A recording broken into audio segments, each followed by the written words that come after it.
Medtronic technologies impacted more than 72 million people in the last year, equating to 2 people every second. Harnessing the power of technology to take healthcare further, each technology has unique benefits designed to serve patients. The goal of this program is to get closer to the patient and delve into the challenges and impact of each technology in practice.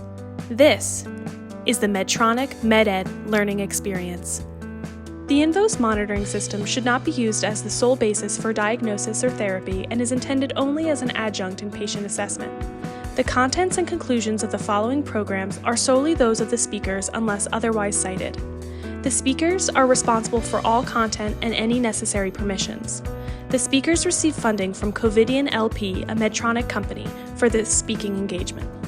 Medtronic's medical education programs are offered to provide attendees education on FDA-cleared indications and use of our products when applicable.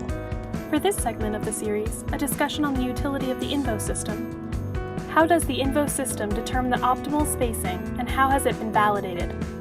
To help answer this question is Eli Kuhlmann, Senior Research Manager at Medtronic. The distance between the deep and shallow detectors is critical. Too far apart and the assumptions start to fall apart, which can introduce patient-dependent errors.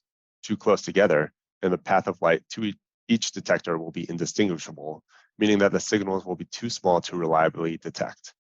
In this section, we will explain how Invos determined the optimal spacing and how that has been validated. To optimize the signal that is most reliable while also is robust enough for patient-dependent variations in superficial tissue, a study was developed in which 14 subjects of various skin tones were injected with indocyanine green, or ICG, which is a strong absorber of infrared light. Using sensors with a range of detector spacings, the study could determine the best set of distances for 2 detectors from that emitter. First, ICG was injected into the external carotid artery to create strong absorption in the superficial cerebral tissue. Under these conditions, the minimum distance a detector needs to be placed from the emitter to ensure all superficial tissue is reliably probed can be determined. Next, ICG was injected into the internal carotid artery to create strong absorption in the cerebral tissue itself.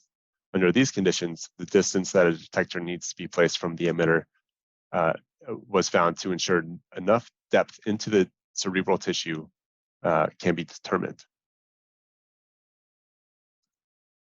The finding from the study is that at least 20 millimeters between the emitter and detector was needed to reliably extend past superficial tissue, as the graph on the right shows. Furthermore, the spacing of 30 and 40 millimeters for 2 detectors from an emitter optimized the suppression of superficial tissue while maintaining reliable signal in the cerebral tissue. Invos employs this optimum spacing of 30 millimeters for the shallow detector and 40 millimeters for the deep detector. In other words, thinking back to our subtractive model, shown on the left of this slide, the blue region, the signal from the organ tissue, is maximized while ensuring the regions representing superficial tissue, the brown regions, are effectively canceled out. One might ask the question, how do we know 4 centimeters is deep enough? This question is answered by the validation studies performed on the device.